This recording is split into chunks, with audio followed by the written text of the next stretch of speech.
22 जनवरी एक तारीखी दिन है, बिल्कुल तारीखी दिन है। 22 जनवरी की बुनियाद 6 दिसंबर 92 को रखी गई। 22 जनवरी की बुनियाद 86 में ताले खोलकर रखी गई।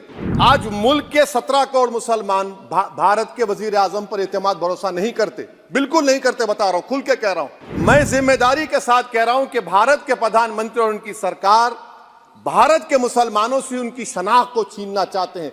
ख्वाजा अजमेरी के आस्थाने पर चादर बिछाइए। नरेंद्र मोदी इस मुल्क में तारीख लिखना चाहते हैं। क्या तारीख लिखना चाहते हैं?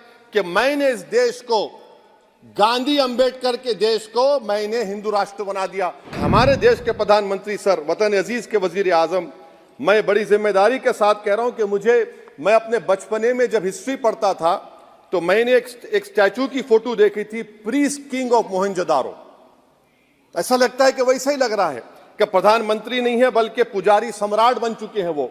और मैं क्यों कह रहा हूं कि हमारे सदर जमहूरिया ने कहा था कि 22 जनवरी एक तारीखी दिन है, बिल्कुल तारीखी दिन है। 22 जनवरी की बुनियाद 6 दिसंबर 92 को रखी गई। 22 जनवरी की बुनियाद 86 में ताले खोलकर रखी गई। 22 जनवरी की बुनियाद जीबी पंत ने रखी थी, इसीलिए तारीखी दिन है। और तारीखी दिन इसलिए भी है कि सर इसी ऐवान में 16 दिसंबर 1992 को हमने एक रेजोल्यूशन पास किया था।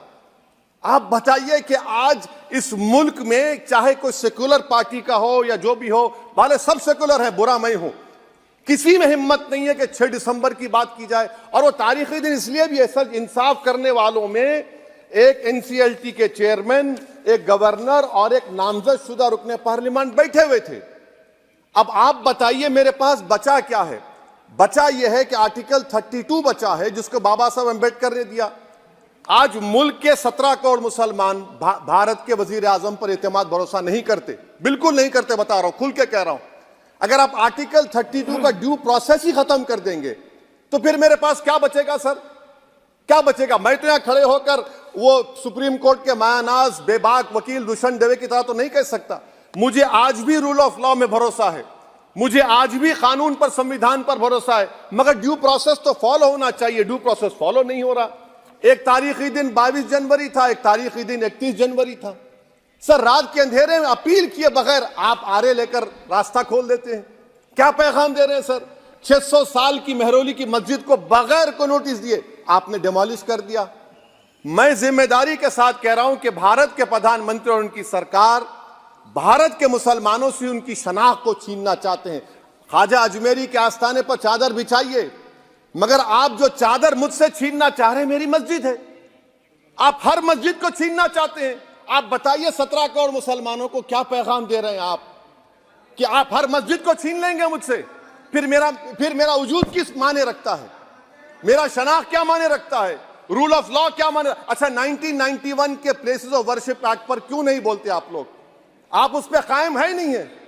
आप 500 साल की बात करते। मैं आपसे कहता हूं भाई, 500 साल पे मत जाइए, बौद्ध पे जाइए, जैनिज्म पे जाइए, शैविज्म पे जाइए। कहां रुकेंगे? अरे इस देश को आजादी मिली 47 में, संविधान मिला हमको बाबा साहब अम्बेडकर का, बराबरी का। उससे पहले तो राजा रजवाड़े थे, जमहूरियत नहीं थी, लोकतंत्र नहीं था, मगर आप उसको उस बारे में लेके जाते। अरे 500 साल आगे क्या होगा बताइए?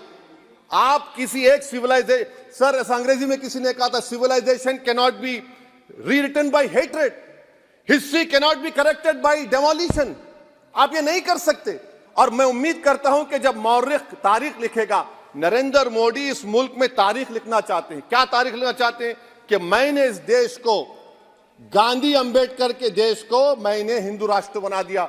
मैं उम्मीद करता हूं कि हमारे भारत के, हमारे हिंदू भाई देश के प्रधानमंत्री की सोच को नाकाम करेंगे। उन पर है, अब देखते हैं क्या होता है।